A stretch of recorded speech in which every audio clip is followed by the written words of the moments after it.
After the crushing defeat at Kursk in the summer of '43, Hitler desperately sought a way to halt the advance of the Red Army.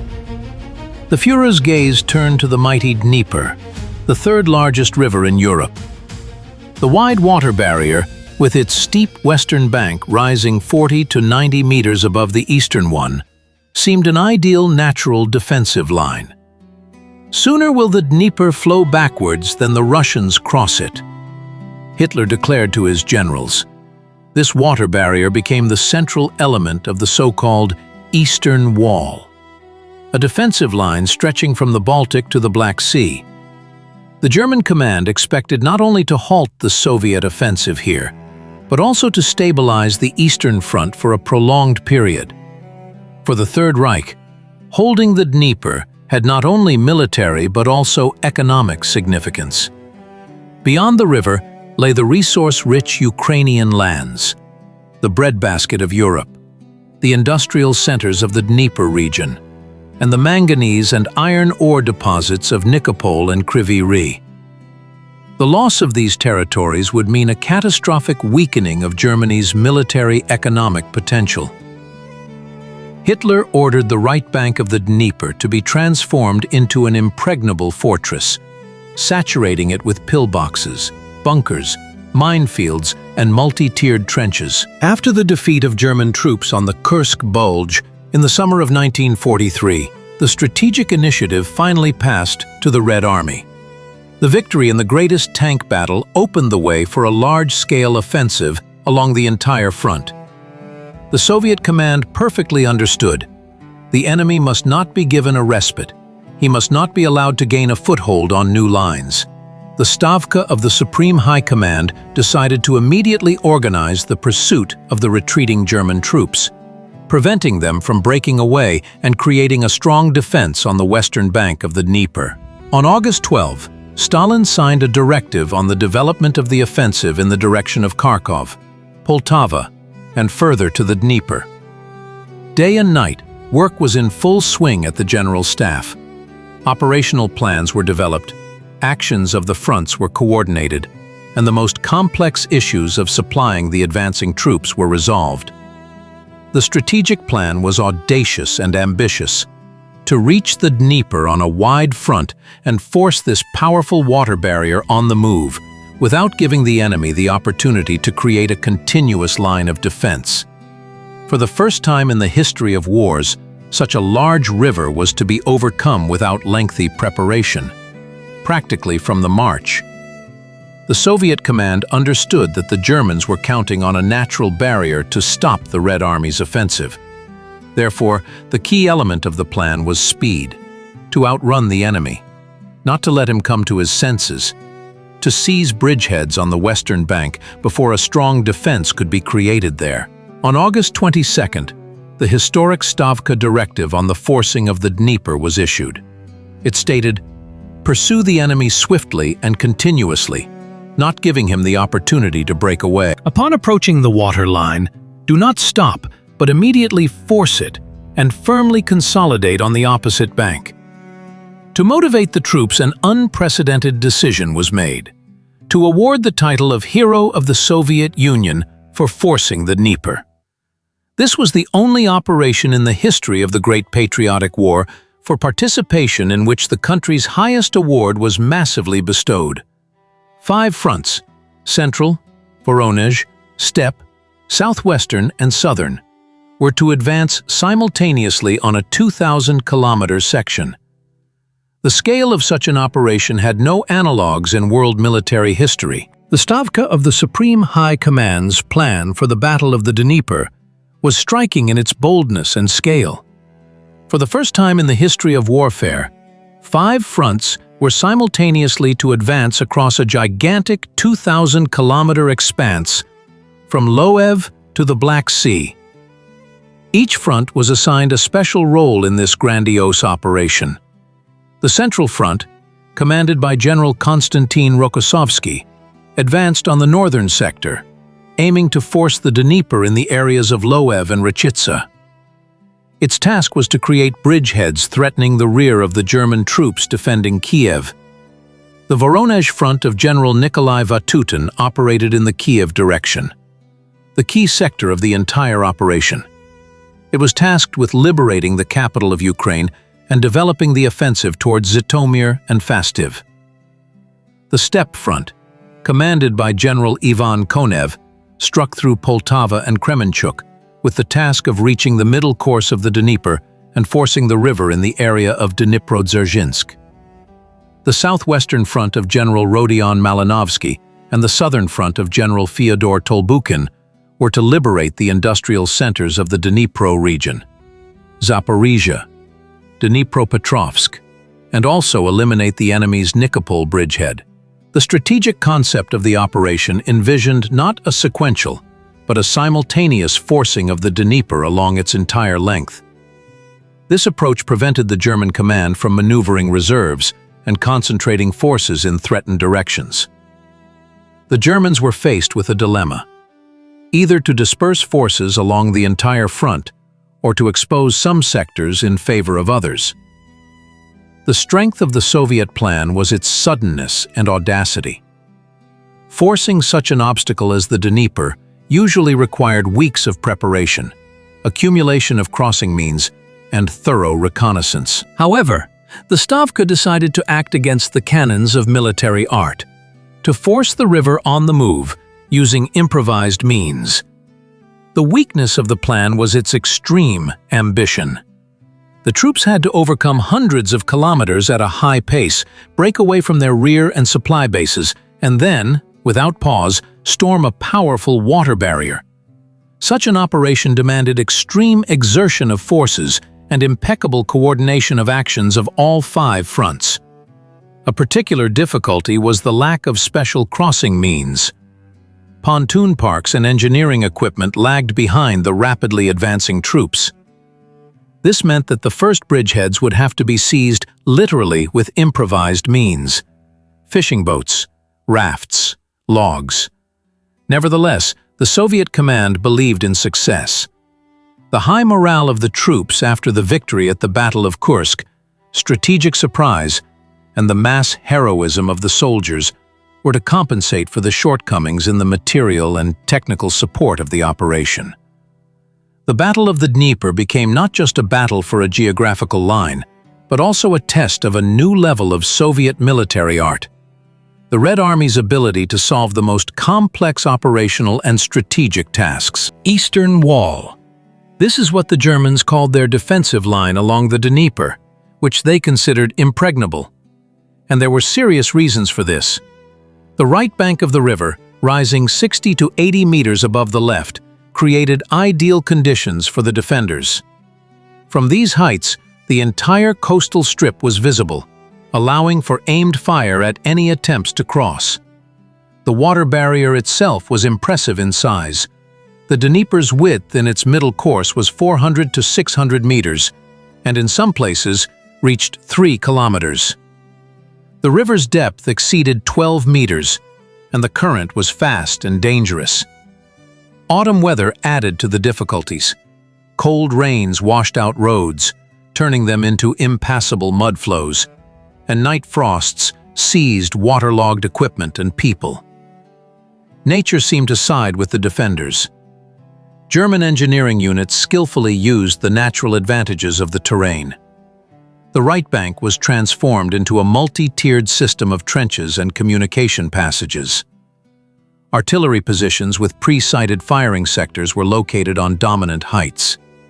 Every approach to the river was swept by crossfire from mortars and machine guns. Engineering structures included reinforced concrete pillboxes, wood-earth dugouts, and dugouts with log overhead cover capable of withstanding artillery shelling. Possible crossing points were especially thoroughly fortified. Here, the Germans created minefields, installed anti-tank and anti-personnel barriers, and stretched barbed wire in several rows.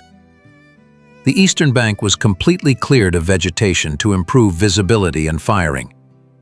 The defense of the Eastern Wall was held by 2 powerful groupings of German troops: Army Group South, commanded by Field Marshal Erich von Manstein, included the 1st and 4th Panzer Armies, the 8th Field Army, and Army Detachment Kempf. Their strength numbered about 700,000 soldiers and officers, 1,200 tanks and assault guns, and over 12,000 artillery pieces and mortars. The northern section of the Eastern Wall was defended by Army Group Center, commanded by Field Marshal Gunther von Kluge, which included the 2nd, 4th, and 9th Field Armies, totaling about 600,000 men. The German command created a powerful reserve, including several panzer and motorized divisions, which could be quickly moved to threatened sectors. A distinctive feature of German tactics was the high maneuverability of reserves, allowing for rapid strengthening of defenses in dangerous areas. Hitler personally supervised the creation of the Eastern Wall, demanding that commanders hold the Dnieper line at all costs. Beyond the Dnieper, there is no land for us. This order from the Führer defined the fanaticism of the German defense. The supply system for German troops relied on the extensive railway network of right bank Ukraine, ensuring uninterrupted delivery of ammunition, provisions, and reinforcements. All bridges across the Dnieper were mined and ready for destruction in case of a Soviet breakthrough. After the victorious conclusion of the Battle of Kursk, the Soviet command set an ambitious task for its troops: to cover hundreds of kilometers in a rapid march and reach the Dnieper before the enemy could establish strong defenses there. A real race against time began, where every day, every hour was crucial. The advanced units of the Red Army moved almost without stopping, covering 30 to 40 kilometers a day, a pace unprecedented for that time. Tank and mechanized formations surged ahead, separating from the main forces by 50 to 70 kilometers. They were followed by rifle divisions, undertaking exhausting marches along roads muddied by autumn rains. People marched literally at the limit of human capabilities, falling asleep on the move, but not stopping. The commander of the Voronezh front, General Vatutin, personally toured the advancing units, demanding no reduction in the pace of movement. "Stopping means defeat," he told his officers. The main problem was the detachment from the rear. Supplies could not keep up with the rapidly advancing troops. Fuel for tanks and vehicles was delivered by U-2 aircraft, which landed on improvised field airfields. Ammunition was conserved, engaging in battle only when absolutely necessary. Food was obtained locally. The rural population of the liberated areas helped. To maintain high rates of advance, the command widely used advanced detachments. These included the most prepared and mobile units, motorized infantry and vehicles, tank companies, self-propelled guns. These detachments operated detached from the main forces, infiltrating enemy formations, reaching communications, and creating panic in the German rear. Reconnaissance groups played a special role. They were the first to reach the Dnieper. They stealthily advanced to the river, identified weak points in the enemy's defenses, captured tongues, prisoners for interrogation, and studied the nature of the banks and current. It was these groups that discovered that the Germans had not everywhere managed to create a continuous line of defense. Unprotected sections remained between strongholds. On September 21, 1943, the advanced units of the Steppe Front were the first to reach the Dnieper in the Domotkin area. A day later, formations of the Voronezh and southwestern fronts broke through to the river. A new phase of the battle was beginning, the forcing of the water barrier. By the end of September 1943, tens of thousands of Soviet soldiers found themselves facing a mighty water barrier without specialized crossing equipment. Pontoon parks and engineering equipment had hopelessly fallen behind the rapidly advancing troops. But to stop meant giving the Germans time to strengthen their defenses. Then, a decision was born that struck even battle-hardened frontline soldiers with its audacity: to force the Dnieper with whatever was available. An improvisation unprecedented in scale began. Soldiers cobbled together rafts from logs and empty barrels, tied bundles of brushwood and reeds, and collected fishing boats in coastal villages. Artillerymen turned empty ammunition crates into pontoons. Infantrymen used doors and gates as makeshift ferries.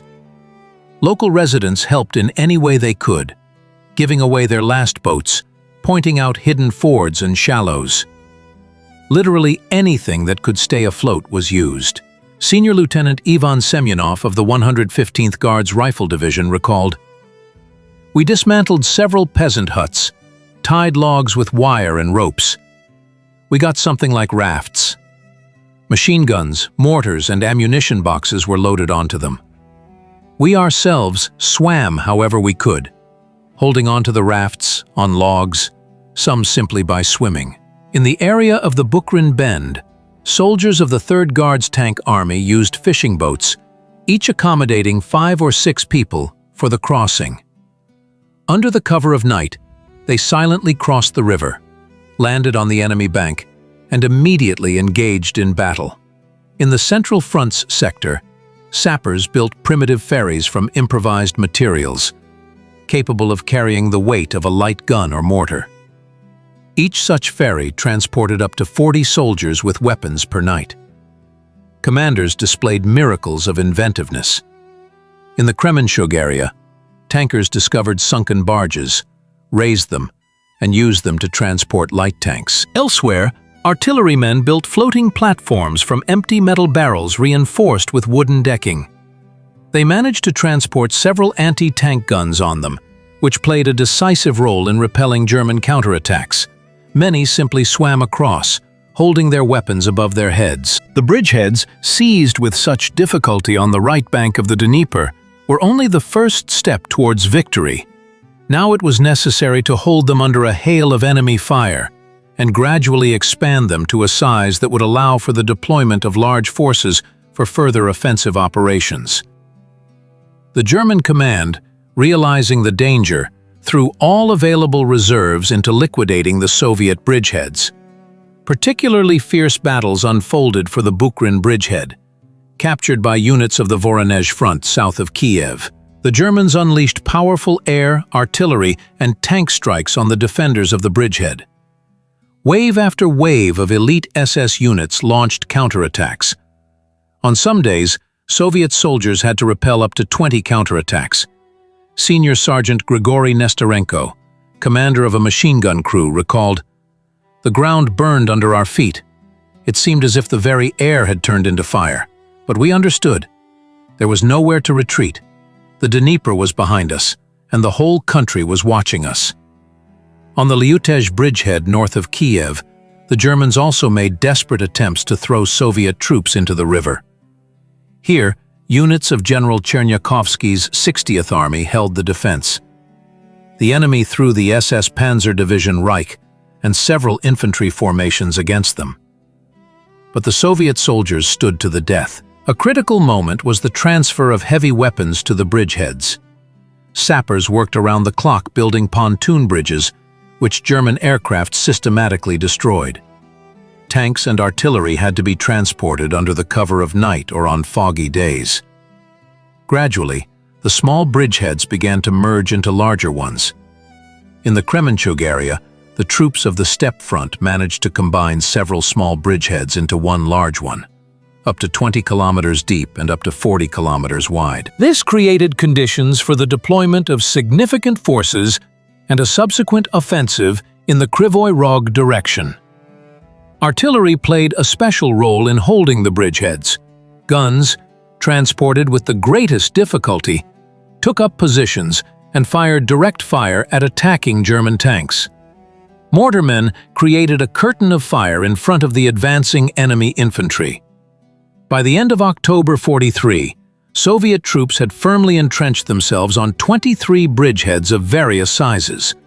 Now, these islands of Soviet land on the right bank of the Dnieper were turning into springboards for a decisive thrust to the west. The Bukhrin bridgehead, seized by the forces of the Voronezh front south of Kyiv in late September of 43, was initially considered by the Soviet command as the main springboard for the liberation of the Ukrainian capital.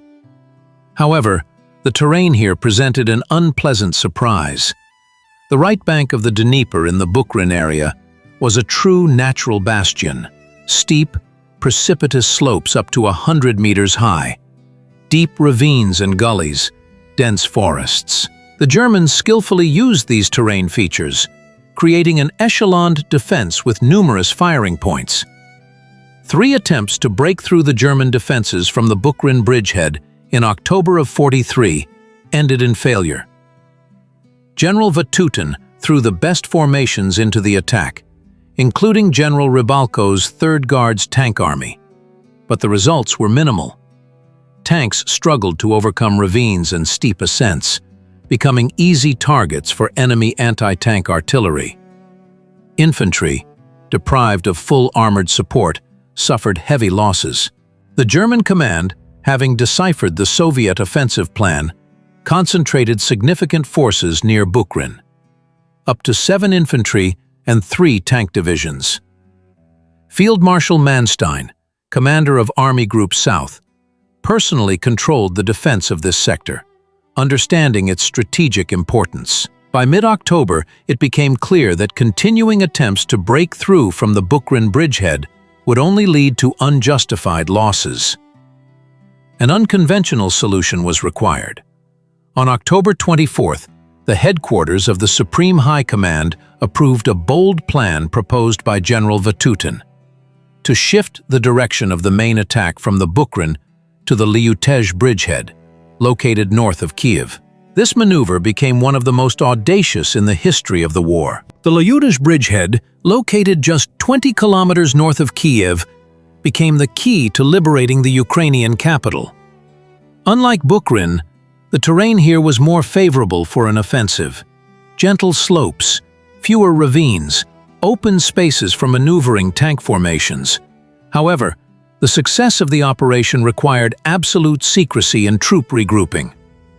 The command of the Voronezh front developed an unprecedented camouflage plan. Hundreds of dummy tanks and artillery pieces were set up on the Buchrin bridgehead, simulating the concentration of large forces, and false radio stations were operated. Simultaneously, at night, the 3rd Guards Tank Army carried out a covert march of over 200 kilometers, crossing the Dnieper over pontoon bridges near Lyutezh. The tank crews moved only at night, with headlights off, maintaining complete radio silence. During the day, vehicles were carefully camouflaged in forests and ravines. By November 1943, a powerful strike group was concentrated on the Lyutezh bridgehead. 3 combined arms armies, a tank army, and cavalry and artillery corps. Over 1,500 artillery pieces and mortars were ready to unleash fire on enemy positions. The German command remained unaware of the impending strike until the last moment. The main enemy forces were still positioned against the Buchrin bridgehead. On the morning of November 3rd, the artillery preparation began. Thousands of shells rained down on the first line of German defense. Following this, infantry and tanks went on the offensive. The enemy's defense was breached along a 12-kilometer front. Soviet troops rushed towards Kyiv, encircling the city from the north and west. The German command attempted to redeploy reserves, but it was too late. On November 6th, units of General Moskalenko's 38th Army and General Baranov's 1st Guards Cavalry Corps broke into the northern outskirts of Kyiv. Simultaneously, troops of the 40th Army fought their way to the city from the south. By the end of the day, a significant part of the Ukrainian capital had been cleared of the enemy. On the morning of November 7th, the liberation of Kyiv was completed. The red banner once again flew over the city. The liberation of Kyiv had enormous strategic and moral significance. A vital stronghold of the German defense on the Dnieper was eliminated, opening the way for an offensive in right-bank Ukraine. The victory became a symbolic gift for the 26th anniversary of the October Revolution. While the primary focus of the Soviet command was on Kyiv, no less dramatic events unfolded on the southern flank of the grand battle for the Dnieper. The forces of the southwestern and southern fronts waged fierce battles for the liberation of the largest industrial centers of the Dnieper region, Zaporizhia and Dnipropetrovsk. These cities held strategic importance not only as industrial giants, but also as key transportation hubs, controlling crossings over the Dnieper. The German command transformed both cities into powerful defense strongholds, understanding their critical importance for holding the entire Dnieper line. Zaporizhia, with its hydroelectric power station, the largest in Europe, held particular significance. The Dnieper Dam was not only an industrial facility, but also a convenient crossing over the Dnieper, which the Germans intended to hold at all costs. General Malinovsky's troops began the assault on Zaporizhia on October 10th, 43rd year. The city was defended by units of the German 1st Panzer Army, about 5 divisions with numerous artillery. The Germans created 3 defensive lines with reinforced concrete bunkers, anti-tank ditches, and minefields. Every block was turned into a strong point. The Soviet command decided to employ the tactic of a night assault, a rare occurrence in urban warfare. The sudden attack on the night of October 13th to 14th caught the enemy by surprise. Advanced units of the 8th Guards Army of General Chuikov, who had extensive experience in street fighting in Stalingrad, swiftly seized key city objectives. By dawn, most of Zaporizhia had been cleared of the enemy. Fierce battles unfolded for the Dnieper Dam. The Germans had mined this unique hydraulic engineering structure and were ready to blow it up during their retreat. Soviet sappers performed a true feat. Under heavy fire, they managed to defuse dozens of explosive devices, saving the dam from destruction. Almost simultaneously with the battles for Zaporizhia, the battle for Dnipropetrovsk unfolded, a center of the metallurgical industry and an important railway hub. The city was stormed by troops of the 3rd Ukrainian Front under the command of General Malinovsky. The Germans turned Dnipropetrovsk into a real fortress, utilizing the peculiarities of urban development. Stone buildings were adapted for all-round defense, anti-tank guns were installed at intersections, and cellars were turned into bunkers. Soviet troops had to literally gnaw through the enemy's defenses, fighting for every house, for every floor. Particularly stubborn battles were fought for the railway station and the bridges over the Dnieper. On October 25th, Dnipropetrovsk was fully liberated. The liberation of the industrial centers of the Dnieper region had enormous economic significance for the USSR. Despite the fact that, upon retreating, the Germans destroyed most factories, power plants, and mines, the return of these territories provided an opportunity to begin the restoration of Ukraine's industrial power. Especially important was the preservation of the Dnieper Dam, the heart of the country's southern energy system.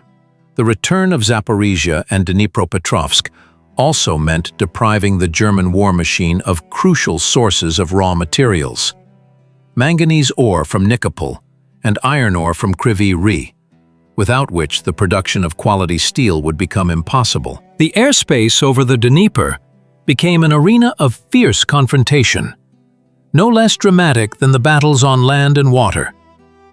Air superiority was a critically important factor for the success of the entire operation. By the autumn of 1943, Soviet aviation had come a long way from the heavy defeats of the war's beginning to being able to counter the Luftwaffe on equal terms. The largest air battle of the autumn of 1943 unfolded over the Dnieper. On the Soviet side, aviation units from 5 air armies participated: the 2nd, 5th, 8th, 17th, and 16th, totaling approximately 4,000 aircraft of various types. The German command countered them with the 4th Air Fleet of the Luftwaffe, about 1,500 machines, including the newest Focke-Wulf 190 fighters and Heinkel 111 bombers. The air battles over the Dnieper were characterized by exceptional tension and drama. Soviet fighter pilots waged a continuous struggle for air superiority, striving to ensure the safety of crossings and cover ground troops from air attacks. Legendary aces Ivan Kozhedub, Alexander Pokrishkin, Grigory Rechkalov, and others achieved victory after victory in aerial duels with experienced German pilots. Attack aviation played a special role. The famous Il-2s, nicknamed Black Death by the Germans, delivered devastating blows to concentrations of enemy troops, artillery positions, and tank columns. Operating at extremely low altitudes, the attack aircraft literally mowed down German units attempting to counterattack Soviet bridgeheads. Bomber aviation focused its efforts on destroying bridges, crossings, and railway hubs deep within German defenses, disrupting the supply of reserves and ammunition to the front line. Po-2 night bombers, flying at low speeds, terrified the enemy with their precise strikes on command posts and communication nodes.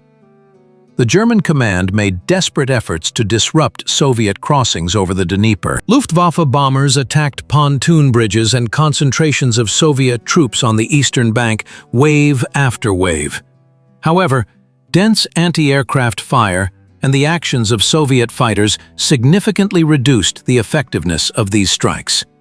By the end of October 1943, Soviet aviation had finally gained air superiority over the Dnieper, which became one of the decisive factors in the success of the entire operation. The battle for the Dnieper was an operation of unprecedented scale, not only in terms of the scope of combat operations, but also in the complexity of its logistical support. Supplying 5 fronts, advancing along a 2,000-kilometer front, required colossal effort and organizational mastery. The Soviet command faced a task that no army in the world had previously tackled: to ensure the simultaneous offensive of millions of soldiers, thousands of tanks, and aircraft, amidst ruined infrastructure and autumn mud. Railways in the liberated territories lay in ruins. Blown-up bridges, dismantled tracks, destroyed stations. Retreating, the Germans employed a scorched earth tactic, leaving nothing that could aid Soviet troops. Nevertheless, railway workers performed true miracles, restoring tracks literally under enemy fire.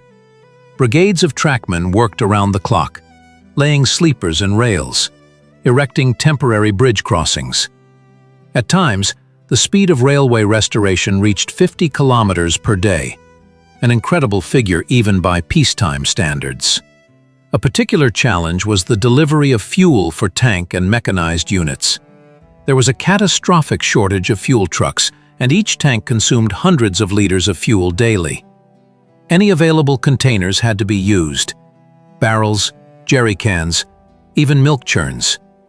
To conserve fuel, tanks were often transported by rail as close as possible to the front line, and only there did they proceed under their own power into battle. Ammunition supply also required enormous effort. For the artillery support of the Kyiv offensive alone, over 1 million shells and mines needed to be delivered. Thousands of trucks, horses, and even oxen delivered ammunition crates to firing positions around the clock. Meanwhile, the roads were washed out by autumn rains, turning into an impassable mess.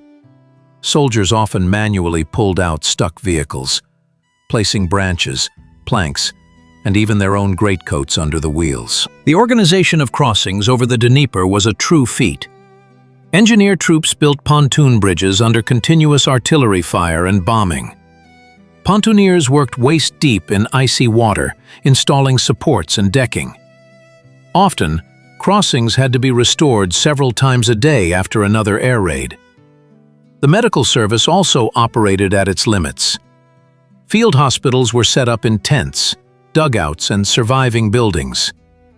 Surgeons operated for days on end, without sleep or rest. Ambulance trains continuously evacuated the wounded to rear hospitals. Many medics died while carrying the wounded from the battlefield or providing aid under fire. The logistical feat of the battle for the Dnieper was made possible by the selflessness of thousands of nameless heroes from the rear. Drivers, railway workers, nurses, signalmen, repairmen. Their labor in extreme conditions ensured the success of one of the greatest military operations in history. By the beginning of 1944, despite the impressive successes of the Red Army in forcing the Dnieper and liberating Kyiv, a serious problem remained on the southern flank of the battle. the Nikopol bridgehead of the enemy, and the unliberated Kyiv Re iron ore basin. These territories were of strategic importance to both sides. Nikopol was a center for manganese mining, without which the production of high-quality armor and shells was impossible. Kyiv Re, with its richest iron ore reserves, was necessary for the restoration of the USSR's metallurgical industry. Hitler personally ordered this area to be held to the last soldier, calling it the Iron Shield of Germany. To defend the Nikopol bridgehead, the German command concentrated a powerful grouping, the Sixth Army, reinforced by tank and motorized formations. The Soviet command developed a plan for the Kyiv Re Nikopol operation, in which the troops of the 3rd and 4th Ukrainian fronts, under the command of Generals Malinovsky and Tolbukin, participated. The offensive began on January 30th in harsh winter conditions. Temperatures dropped to 30 degrees below zero, and snowdrifts hindered the advance of equipment.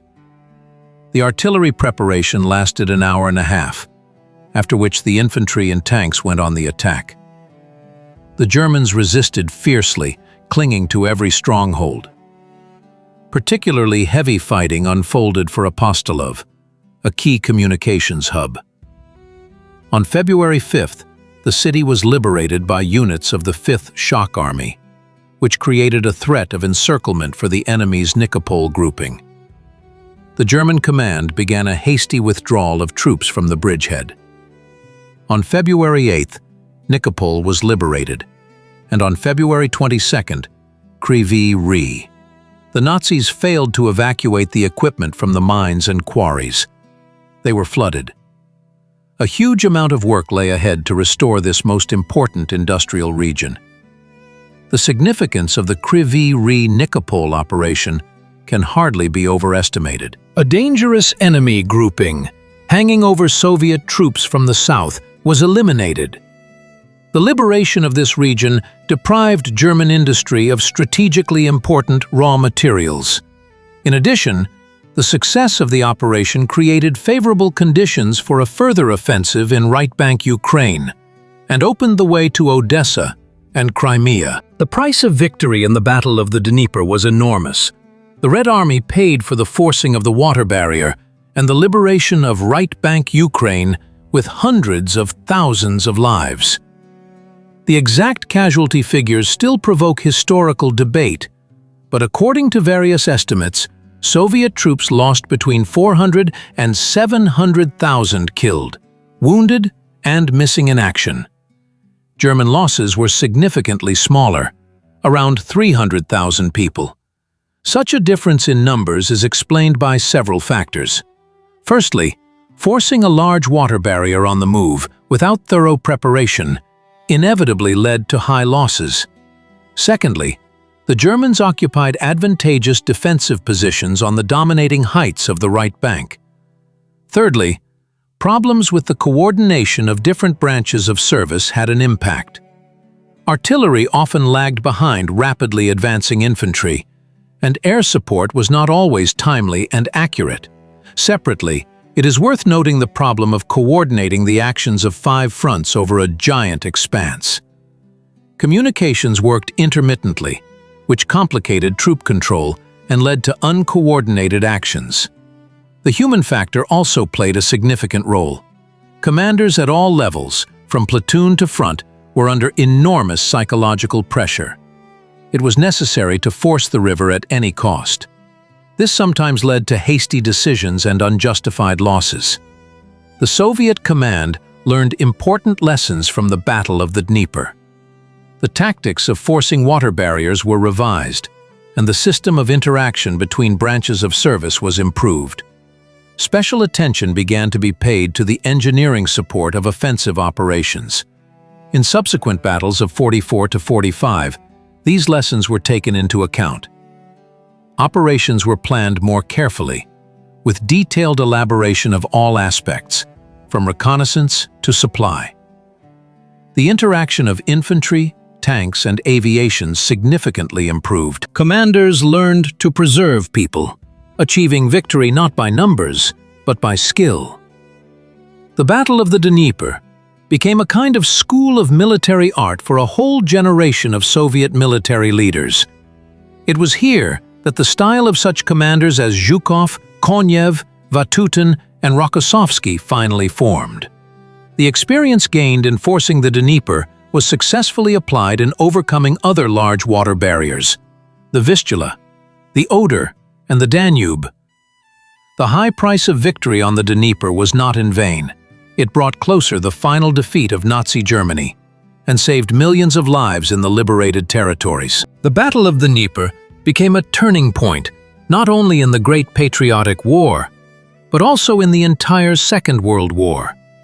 For the first time in the history of military art, an operation of such a scale, the crossing of the largest water barrier on a 2,000-kilometer front, was successfully carried out in the shortest possible time. The strategic significance of this victory is difficult to overestimate. With the loss of the Dnieper Line, the entire German Eastern Wall, on which Hitler placed his last hopes after the disaster at Kursk, collapsed. The liberation of right bank Ukraine deprived Germany of its most important raw material base: Ukrainian grain, Donbass coal, Krivoy Rog ore, and Nikopol manganese.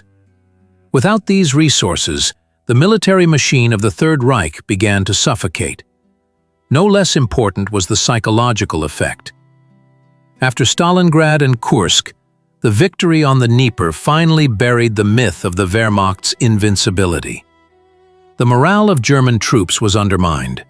Soldiers and officers increasingly asked themselves, if such a powerful natural barrier as the Dnieper could not be held, then where could the Russians be stopped? For the Soviet people, the crossing of the Dnieper became a symbol of an unbending will to victory. 288 soldiers received the title of Hero of the Soviet Union for this operation, an unprecedented case in the history of the war. The Battle of the Dnieper enriched military art with new tactical approaches. For the first time, a major water barrier was crossed on the move, without lengthy preparation. Unique experience was gained in the use of advanced detachments and the capture and retention of bridgeheads by small forces. Commanders of all levels learned to act on their own initiative, without waiting for orders from above.